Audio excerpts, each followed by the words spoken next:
ತುಕಡಿಗಳ ಪರಿವೀಕ್ಷಣೆ ಕಾರ್ಯಕ್ರಮ ಇರುತ್ತೆ.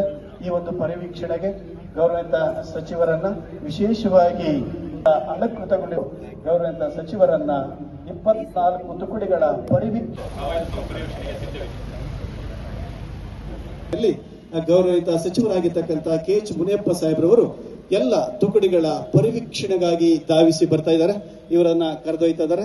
Parade commander ಆಗಿರ್ತಕ್ಕಂಥ ಶ್ರೀಯುತ ವೀಕ್ಷಣೆ ಪರಿವೀಕ್ಷಣೆಯೊಂದಿಗೆ ಅವರಿಗೆ ಶುಭಾಶಯ ಕೋರಿ ತಂಡದ ನಾಯಕರು ನೀಡ್ತಾ ಇರ್ತಕ್ಕಂಥ ಗೌರವವನ್ನು ಸ್ವೀಕಾರ ಮಾಡಿ ಈಗ ಜಿಲ್ಲಾ ಮಹಿಳಾ ತಂಡ ಹಾಗೂ ನಮ್ಮ ಶಾಲೆಯ ತಂಡಗಳ ಗೌರವವನ್ನು ಸ್ವೀಕಾರ ಮಾಡಿ ಅವರಿಗೆ ಶುಭಾಶಯ ಕೋರಿ ಈಗ 5ನೇ ತಂಡಗಳಾಗಿ ನಿಂತಿರ್ತಕ್ಕಂಥ ಹೊಸಕೋಟೆ ಉಪವಿಭಾಗ ಅದನ್ನು ಹಿಂಬಾಲಿಸತಕ್ಕಂಥ ನಮ್ಮ ಶಾಲೆಯ ತಂಡದ ನಾಯಕರು ನೀಡ್ತಕ್ಕಂಥ ಗೌರವವನ್ನು ಸ್ವೀಕಾರ ಮಾಡಿ 6ನೇ ತಂಡವಾಗಿ ನೆಲಮಂಗಲ ಉಪವಿಭಾಗ. ಇನ್ನಷ್ಟು ಹೆಚ್ಚಿನ ಮಾಹಿತಿಗಾಗಿ ಫಾಲೋ ಮಾಡಿ ಬ್ರಿಗೇಡ್ ನ್ಯೂಸ್ ಕನ್ನಡ.